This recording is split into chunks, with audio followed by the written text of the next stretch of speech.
Assalamualaikum warahmatullahi wabarakatuh. Bertemu lagi bersama saya Guntur Maulana Zamroni pada mata kuliah pemrograman mobile. Pada pertemuan kali ini kita akan membahas mengenai pemrograman database internal. Ya, jadi pada Android itu terdapat beberapa jenis database yang dapat kita gunakan. Nah, salah satunya adalah database internal. Ini yang akan kita bahas pada materi ini. Untuk pengantar, terdapat 5 database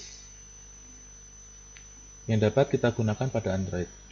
Yang pertama adalah Shared Preference, kemudian SQLite, ini database internal yang akan kita bahas, kemudian File Storage, Content Providers, dan Cloud Storage. Nah, kita akan berfokus pada SQLite. Untuk mempercepat waktu, saya langsung ke materi SQLite ya. Baik, SQLite. Apa itu SQLite? Jadi SQLite itu adalah sebuah embedded DBMS. Embedded DBMS pada Android. Ya, jadi DBMS ini apa? Saya harapkan kalian sudah tahu ya, di mata kuliah basis data sudah dipelajari, Database Management System. Selain SQLite, ini ada juga yang namanya MySQL, kemudian ada yang namanya NoSQL, ada juga yang namanya Postgre. Itu adalah beberapa DBMS. Nah, SQLite ini merupakan DBMS yang sudah terembedded pada Android. Ya. Kemudian ada beberapa keuntungan ya, kenapa menggunakan SQLite. Yang pertama adalah penggunaan memorinya kecil, jadi sangat ringan. Sehingga cocok untuk digunakan pada perangkat mobile yang memiliki resource yang terbatas ya. Kemudian kecepatannya juga cukup baik. Kemudian SQLite adalah database yang berukuran kecil. Dapat berdiri sendiri. Kemudian bukan database yang bersifatnya adalah client server. Jadi berbeda dengan yang di atas ini ya. Kemudian SQLite ini kita dapat menggunakan tanpa perlu melakukan konfigurasi. Meskipun demikian, fitur-fitur dari SQLite ini tetap ibaratnya full seperti DBMS pada umumnya. Tetapi sebagaimana namanya database internal ya, jadi SQLite ini sifatnya hanya boleh dibilang bersifat lokal, tergantung pada perangkatnya. Semisal ada katakanlah 2 user ya, ada user A dan user B. Ini memiliki aplikasi yang sama. Semisal user A ini melakukan update pada aplikasi tersebut, maka hasil update-nya itu hanya dapat dilihat oleh user A itu sendiri. Hasilnya tidak akan terupdate pada aplikasi yang diinstal di perangkat user B. Ini adalah salah satu kelemahan dari database internal. Meskipun demikian, bukan berarti SQLite ini tidak dapat kita gunakan. Jadi ada beberapa kondisi di mana SQLite ini dapat kita gunakan pada aplikasi yang kita kembangkan. Terutama misalkan aplikasi tersebut ingin digunakan untuk satu user, dalam artian pengguna perangkat tersebut saja. Sebagai contoh, semisal ada aplikasi memo, memo yang untuk mencatat memo atau memo. Nah, semisal ada aplikasi memo. Nah, memo ini kan ditujukan hanya untuk satu user saja, hanya untuk orang yang menginstal aplikasi tersebut saja. Bukan untuk di-share ke orang lain, bukan untuk di-share ke perangkat lain. Itu salah satu contoh penerapan dari SQLite. Ya, jadi sekali lagi SQLite ini dia adalah database yang sifatnya internal sehingga tidak dapat online. Katakanlah user A melakukan update, user B tidak akan dapat mengetahui update tersebut. Hanya untuk user A saja. Sekilas tentang SQLite. Kemudian beberapa alasan tadi sudah sempat saya singgung. Saya teruskan ya. Nah, ini untuk tipe-tipe data pada SQLite. Jadi, semisal kalian ingin membaca dokumentasinya lebih lengkap, kalian dapat mengunjungi websitenya sqlite.org. Di situ sudah ada dokumentasinya. Pada dokumentasi tersebut akan dijelaskan beberapa tipe data yang dapat digunakan pada SQLite. Yang pertama adalah bertipe teks, kemudian integer, real, ini floating point values, dan blob. Beberapa tipe data yang dapat digunakan. Ya, umumnya yang digunakan adalah teks dan integer yang sering kita gunakan. Kemudian, nah, sebagaimana database pada umumnya, sebelum dapat menggunakan database, kita harus membuat tabel database terlebih dahulu. Nah, bagaimana cara membuatnya? Di depan ini adalah contoh codingan untuk membuat tabel database. Ya. Jadi di sini akan membuat tabel dengan nama tabel mahasiswa. Berikut atribut-atributnya. Nah, kemudian bagaimana caranya untuk menentukan primary key-nya? Nah, kita bisa menggunakan sepotong kode pendek seperti ini. Misal dia integer, integer primary key. Kemudian auto increment kita gunakan untuk semisal value-nya itu semakin naik ya. Itu menggunakan auto increment. Dapat kalian lihat, ini tipe datanya apa?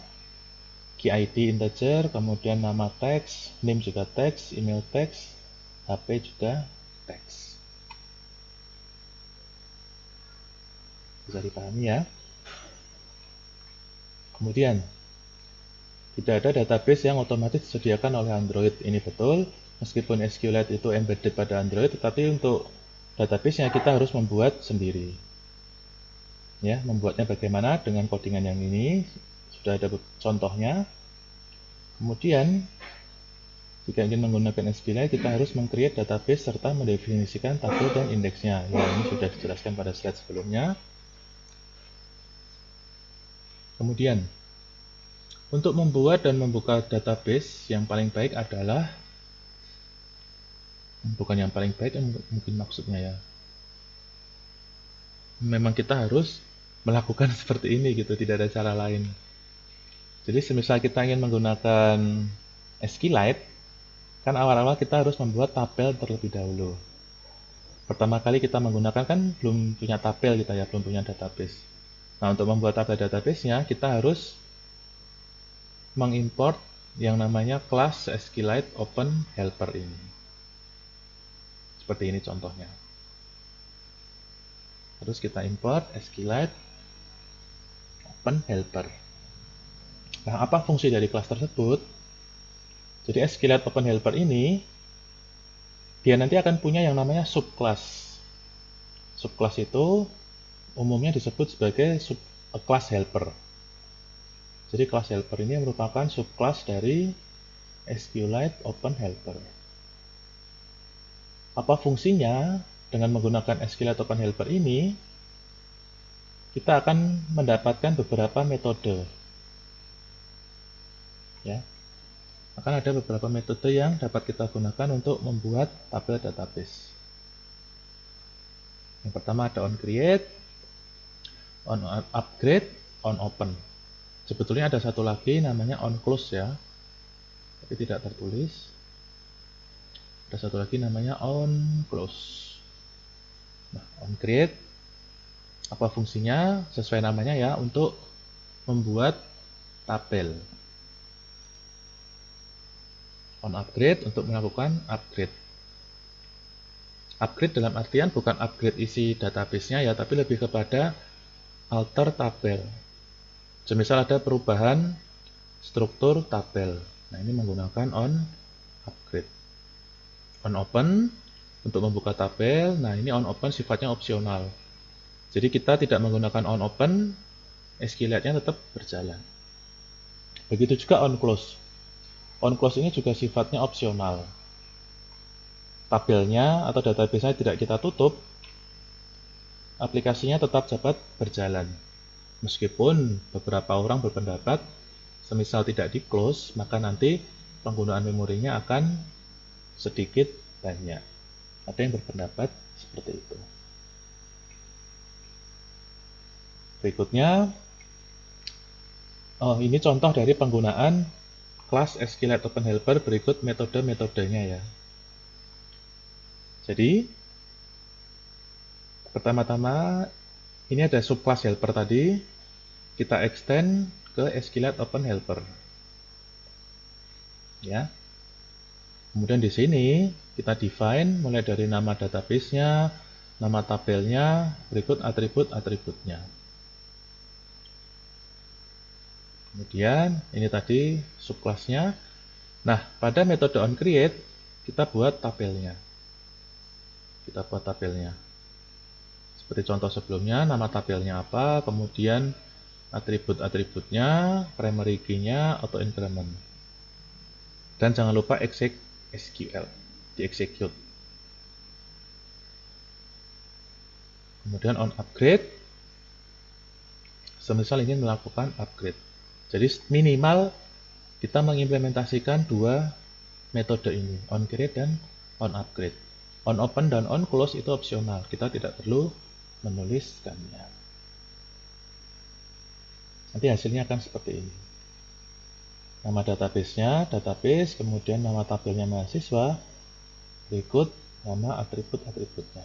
Dan ini adalah primary key-nya. Bisa dipahami ya?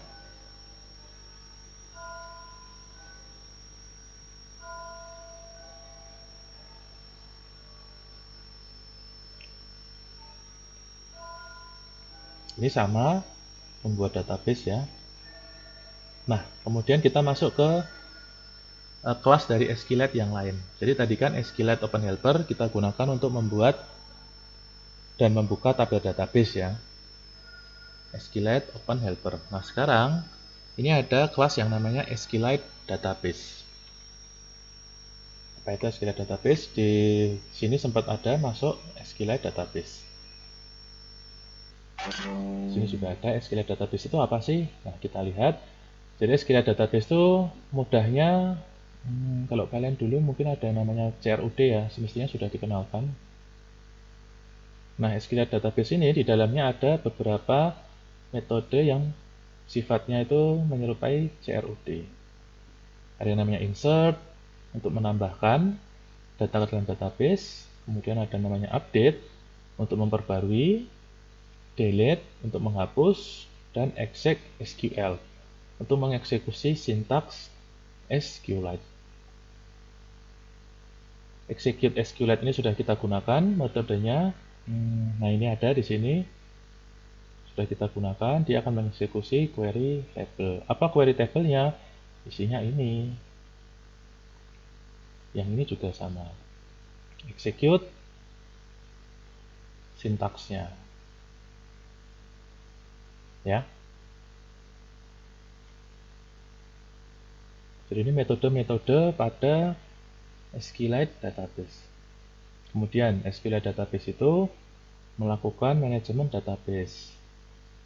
Nama database haruslah unik dalam sebuah aplikasi. Ya, jadi sampai di sini kalian sudah tahu ada dua kelas pada SQLite. Ada namanya SQLite Open Helper yang digunakan untuk membuat tabel dan membuka tabel database maksudnya. Dan kelas berikutnya adalah SQLite Database. Ini dia digunakan untuk memanajemen database. Bagaimana cara manajemennya? Dengan menggunakan metode ini yang menyerupai CRUD. Paham ya? Kemudian letak database. Nah, ini nanti saya demokan langsung saja. Coba ya. Kita lanjutkan dulu contoh aplikasi, lanjut. Nah, ini ada contoh aplikasi. Nanti dapat kalian coba, di sini sudah diberikan layout aplikasinya, dapat kalian ikuti. Kemudian berikut activity utamanya. Ya. Dapat kalian coba. Nah, kita lanjut dulu. Membuka database. Ketika kita ingin membuka database, kita nanti akan menggunakan beberapa metode. Ya. Semisal kita ingin membuka saja, maka kita akan menggunakan get readable database. Tetapi semisal kita ingin membuka dan melakukan update, read atau write, read dan write maksudnya ya, bukan hanya sekedar read tapi juga write. Nah, kita menggunakan get writable database. Ada get readable database dan get writable database. Bisa dipahami ya. Kemudian untuk menutup, ini sudah disinggung tadi ya, close. Tadi close sifatnya opsional, jadi apakah kita harus menutup database? Nah, ini jawabannya tidak harus. Kita tidak menutup database pun aplikasinya masih dapat berjalan.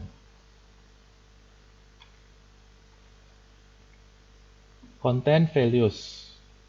Nah, apa itu content values? Content values ini kita gunakan untuk melakukan insert data. Kemudian content values menyimpan data sebagai pasangan dalam bentuk nama kolom dan sel. Satu instan content values menyatakan satu baris tabel. Jadi content value ini nanti bentuknya seperti tabel ya. Kolom dan baris. Sekarang diperhatikan contoh codingannya. Ini save data, kemudian kita ingin menyimpan nama, name, email, dan nomor HP. Kemudian di sini menggunakan metode get writable database. Nah, ketika kita ingin writable database, berarti kita akan melakukan yang namanya insert data. Maka akan kita gunakan content value. Seperti ini, content value, kemudian nama variabelnya value, new content values. Kemudian values.put nama, name, email, HP, kemudian terakhir kita gunakan insert. Ya, insert ini apa? Insert ini kan metode pada SQLite database ini. Jangan lupa ya. Itu kita gunakan. Di-insert kemana? Ke tabel ini. Paham ya? Kemudian, ini masih sama content value. Kalian perhatikan content value, kemudian nama variabelnya new content value. New content value dia akan memasukkan nilai dari edit text ya, get text, nama, name, dan nilai. Dalam bentuk string. Dimasukkan kemana? Dimasukkan ke tabel siswa. Paham ya? Itu adalah content value. Nah, ini ada beberapa lanjutan contoh codingannya, dapat kalian ikuti nanti. Ini masih XML-nya ya. Nah, sekarang ini lanjutan dari yang tadi, ini Java-nya. Bisa kalian ikuti nanti. Berikutnya, kursor. Ya. Apa itu kursor? Kursor itu kita gunakan untuk fetching data. Dalam artian mengambil data. SQLite database selalu menyajikan hasil dalam bentuk kursor. Dalam format tabel yang menyerupai database SQL. Misal data sebagai array, baris, jadi data itu misalkan dalam bentuk array baris ya, maka kursor ini nanti adalah pointernya. Dia yang akan menunjuk.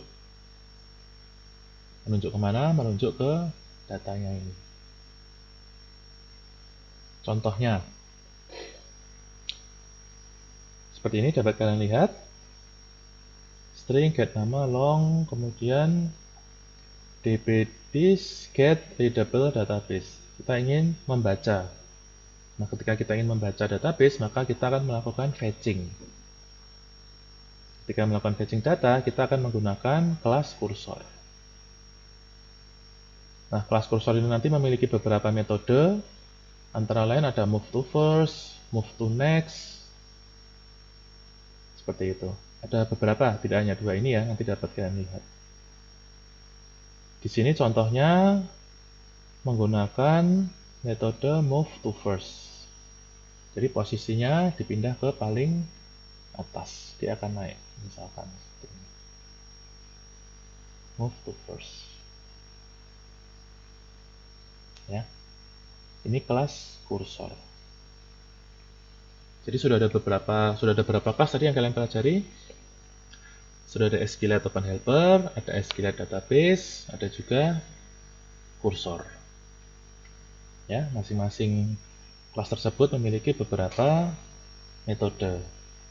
Ada SQLite Open Helper untuk membuat tabel ya, ada namanya create tadi, kemudian on upgrade.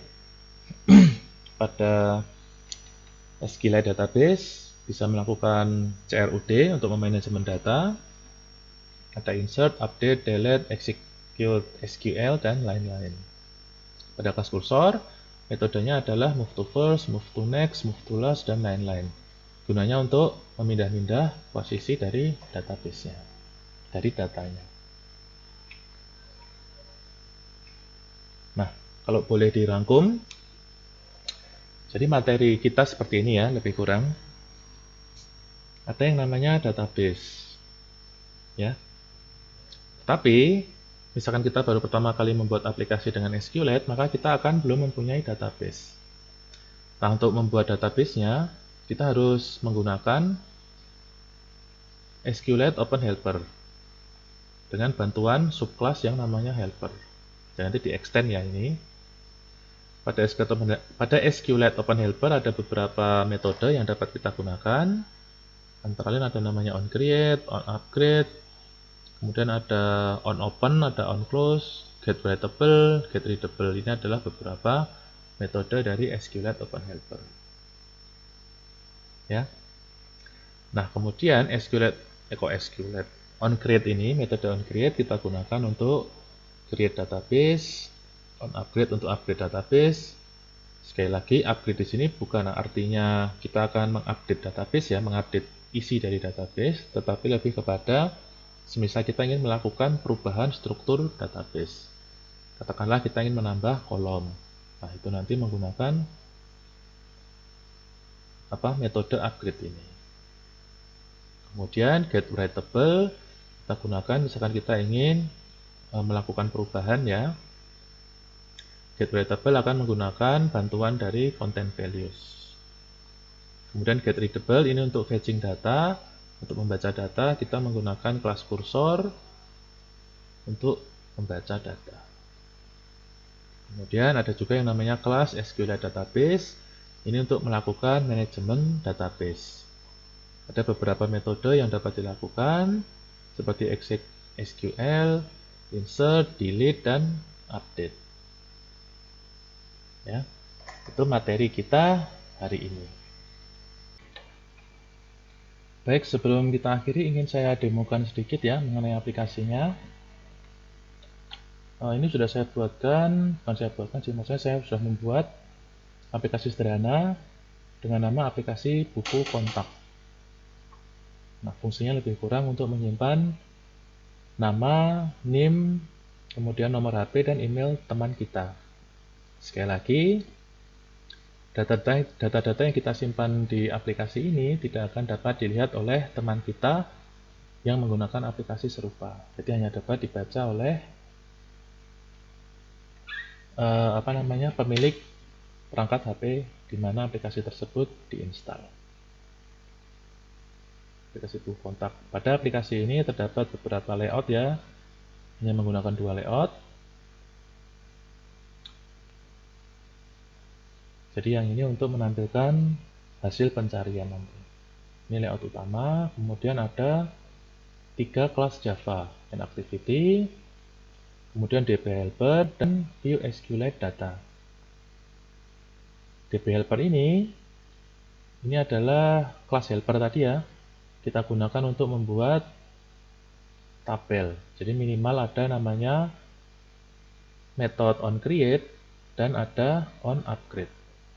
Nah, tetapi pada kelas ini juga saya masukkan fungsi-fungsi CRUD-nya. Sekalian saya masukkan di sini. Kemudian pada view SQLite ini fungsinya untuk melihat isi dari database. Ya. Nanti terserah kalian bisa memodifikasi, semisal kalian ingin menerapkan framework MVC, silahkan nanti kalian tambahin satu kelas namanya model, bisa. Silahkan kalian coba-coba nanti. Sekarang kita sebentar, saya lihat dulu ya, ada yang salah nggak sih? Oh ini masih daftar peserta KKN. Sebentar saya rubah ya. Daftar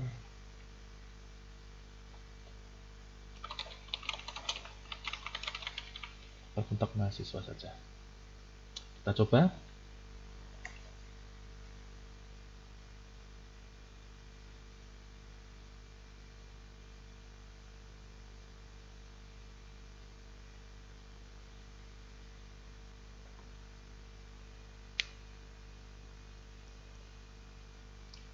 Kok cukup lama ya?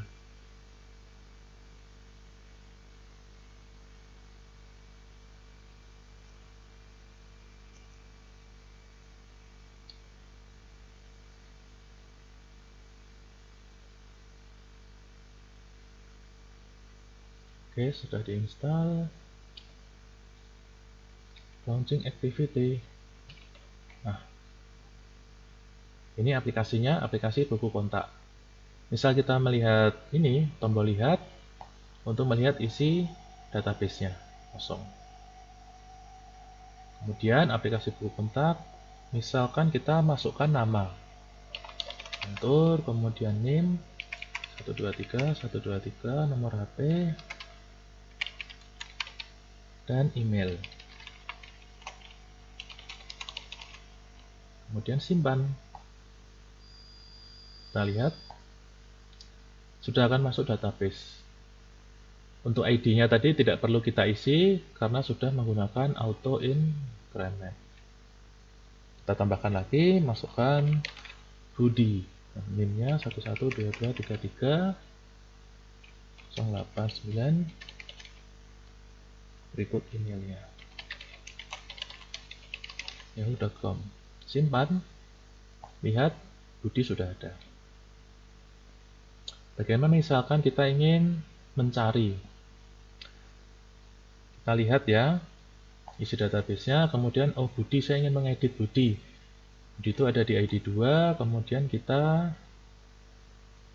cari, akan muncul Budi, kita edit. Misalkan NIM-nya ternyata kurang, kita tambahin 44. Nah, kita harus memilih yang update. Kita lihat lagi isinya, apakah berubah. Nah, NIM-nya Budi akan berubah. Misal ingin kita hapus ya. Aduh, malah keluar.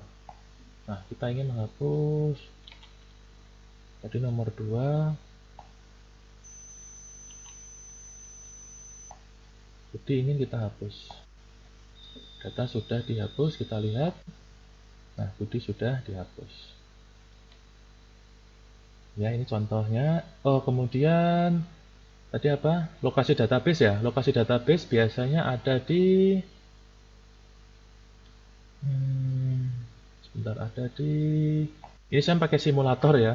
Nanti kalau kalian pakai HP pastinya akan lebih mudah dalam mencari. Bentar, saya rada lupa ya. Kalau tidak salah ada di data.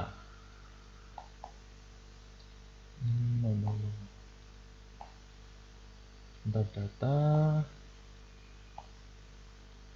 Kemudian data. Nah, kita cari nama aplikasinya. Jadi nama aplikasinya adalah aplikasi pendaftaran. Ada tidak? Example aplikasi pendaftaran. Nah, database-nya ini. Jadi ini adalah database SQLite yang dibuat di aplikasi buku kontak tadi. Ya, ini hanya ada di HP kita. Apapun yang kita rubah, ini hanya akan merubah database di sini. Baik, saya rasa sampai sini kuliah kita hari ini, materi kita hari ini.